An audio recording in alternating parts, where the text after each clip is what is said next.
Agora no Revista Justiça, Direito de Trânsito.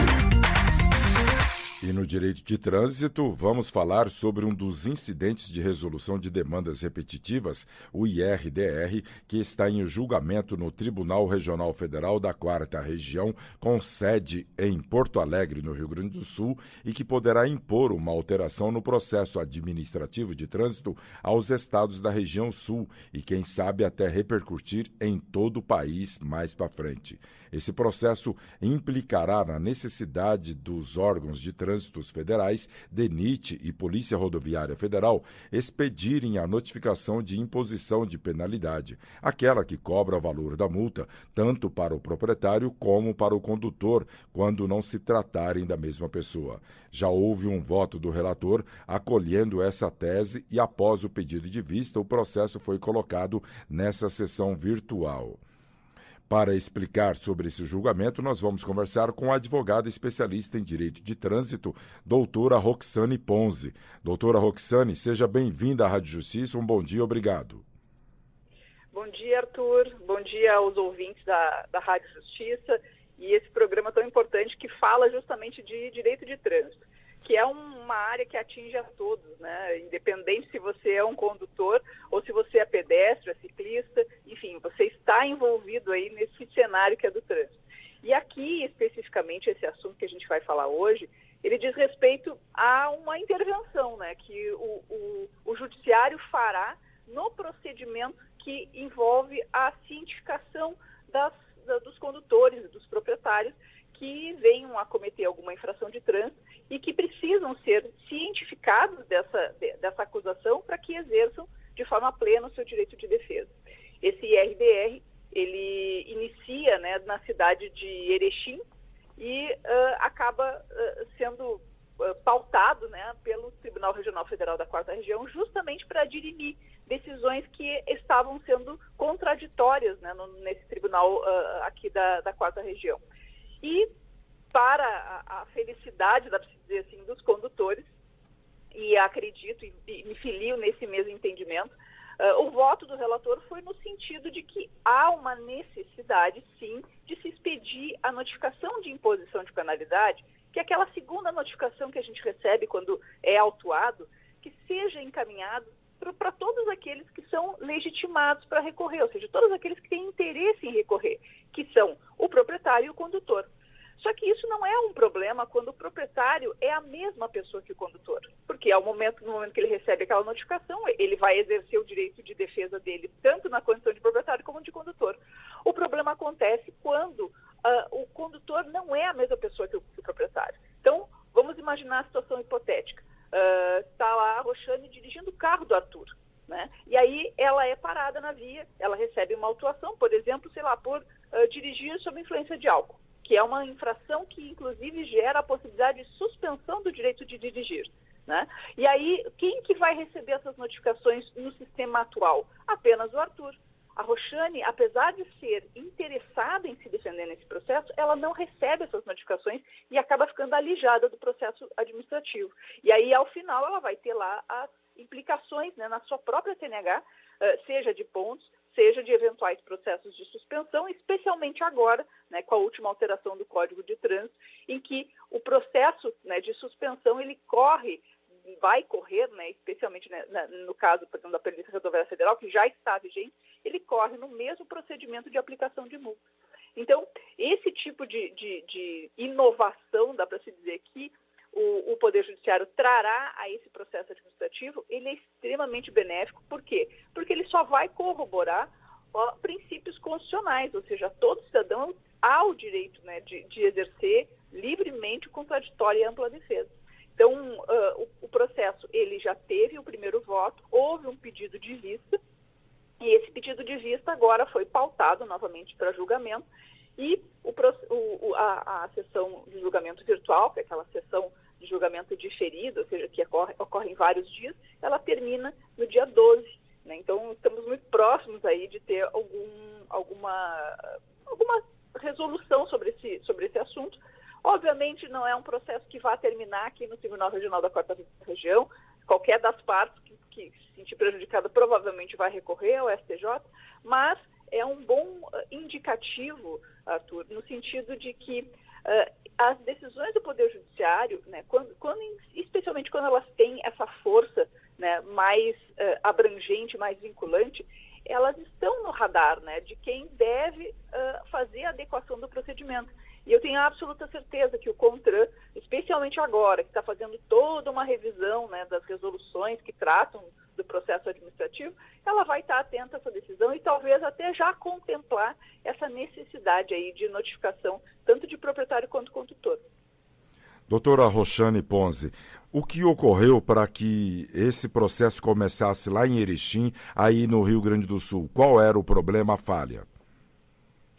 Na verdade, o condutor, que não era o proprietário, né, ele foi surpreendido por uma restrição na sua CNH. Por quê? Porque ele não recebeu as notificações da autuação, que apesar de ele ter sido parado, né, no local e ter sido identificado pelo agente de trânsito, essas notificações foram encaminhadas apenas ao proprietário do veículo.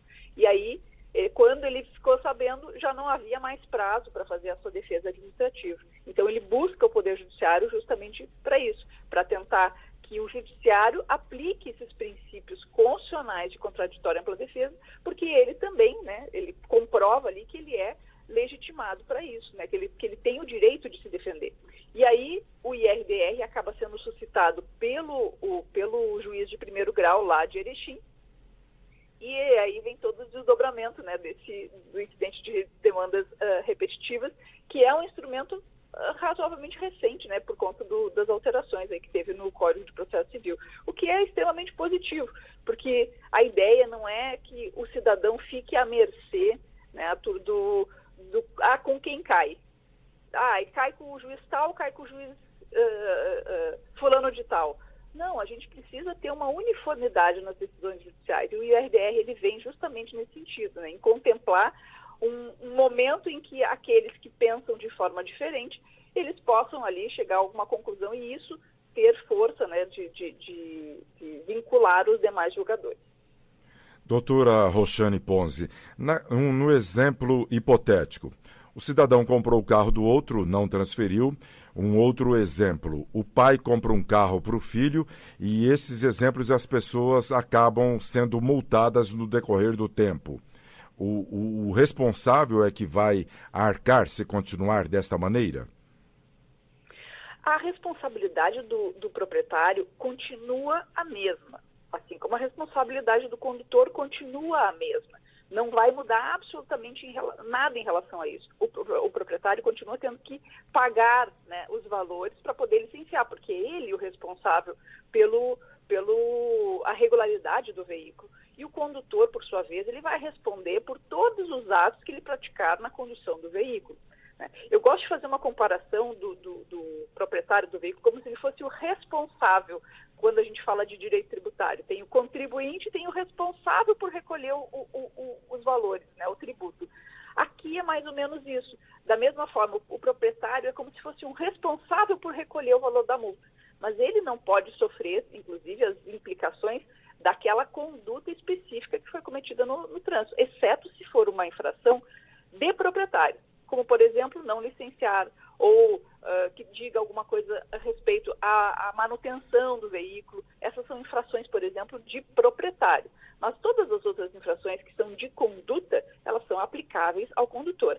Então, o exemplo, por exemplo, que tu deste do pai que comprou o carro para o filho, né? O filho vai continuar respondendo, toda vez que ele for identificado, abordado, ele vai continuar respondendo por aquelas infrações. Mas, né, quem vai pagar vai ser o pai, porque ele é proprietário. Agora vamos tirar esse exemplo que é fácil da gente entender, assim, é o pai e o filho, os dois se conhecem, são amigos e tal, né? São próximos, um vai passar a notificação para o outro, vai avisar, ele vai exercer o direito de defesa. Agora, tira da equação esse exemplo e coloca uma locadora de veículos. Quantas vezes as pessoas que locam um veículo, tá, acabam sendo surpreendidas lá ao final com um processo, por exemplo, de suspensão, ou acabam tendo que pagar uma multa, ou acabam já vendo no seu próprio cartão de crédito o débito daquela infração. Por quê? Porque a locadora, ela tem alguns privilégios, ela consegue, inclusive, fazer a indicação de condutor sem a assinatura do condutor, porque ela tem um contrato e no contrato ela autoriza a locadora a fazer isso.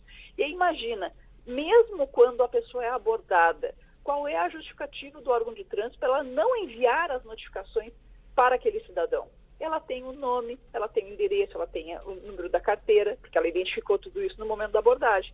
Então, ela deveria mandar essa notificação também para o condutor, porque ele também tem interesse em se defender. Mas o que ela faz? Ela manda apenas para a locadora. E aí a locadora vai lá, indica o condutor, quando não há abordagem, por exemplo, ou então vai lá e simplesmente debita esse valor, né, ou cobra lá de alguma forma daquele cidadão. E não alcança para essa pessoa as notificações para que ela exerça o direito de defesa. Então, se for, né, mantido o entendimento nesse sentido, eu penso que nós estamos dando um passo muito importante, assim como nós demos um passo muito importante quando da súmula 312, que impôs a todos os órgãos do país que fosse observada a dupla notificação do cidadão. Uma primeira notificação que informa ao cometimento da infração e uma segunda que impõe a penalidade. Então, agora, em havendo essa modificação, né, de entendimento, é bem possível, sim, que a gente tenha uma grande mudança no cenário aí do trânsito. E lembrando, Arthur, só para finalizar, que esse assunto já foi analisado pelo STJ, tá, numa ação civil pública, em que o Ministério Público do Estado do Rio Grande do Sul ingressou exigindo que a notificação, tanto da autuação quanto da imposição de penalidade, seja, sim, expedida tanto para o proprietário quanto para o condutor. E esse processo, a ação civil pública, já decidida pelo STJ, já teve embargos de divergências, já está prestes a transitar em julgado. Isso vai impor que o Estado do Rio Grande do Sul, por meio do seu órgão executivo, que é o DETRAN, passe a notificar de forma dupla, tanto o proprietário quanto o condutor, quando não forem a mesma pessoa. Ou seja, é o DETRAN do Rio Grande do Sul, são os órgãos federais da região sul e, quem sabe, né, daqui a pouco, todos os demais órgãos aí de trânsito do próprio país. Doutora Roxane Ponzi, caso o Tribunal Regional Federal em Porto Alegre vote antes do STJ esta decisão, o TRF4, ele tem poder para que vire jurisprudência para os demais tribunais estaduais? Não, porque o RDR ele não vai ter essa força vinculante, tá? O que poderia ter força vinculante, daqui a pouco é um incidente de demanda, fugiu agora a palavra. Quando o processo ele vai para o rito lá dos repetitivos, né? Se ele estivesse sendo julgado pelo STJ nesse sentido, ele teria uma força vinculante. Mas o IRDR ele vai atingir apenas os órgãos federais, né, que estejam sob o guarda-chuva dele, inclusive nos estados da região sul. Mas, como eu lhe disse, é muito provável que uma decisão como essa, né, possa repercutir no sentido de que o CONTRAN, que venha a reformular aí o seu processo administrativo, que está em vias disso, né, o CONTRAN está reunido e debatendo, né, uma nova resolução que trata sobre a unificação de todas as regras de processo administrativo de trânsito, que ele já observe essas determinações que o Poder Judiciário tem dado. Tem dado no IRDR, tem dado nessa ação civil pública que teve em relação ao Rio Grande do Sul e talvez até em outras, né, que eu particularmente desconheço. Mas eu acho que isso é um caminho natural no sentido de aprimoramento do processo punitivo de trânsito. A gente não pode querer punir por punir, né, Arthur? A gente tem que buscar sempre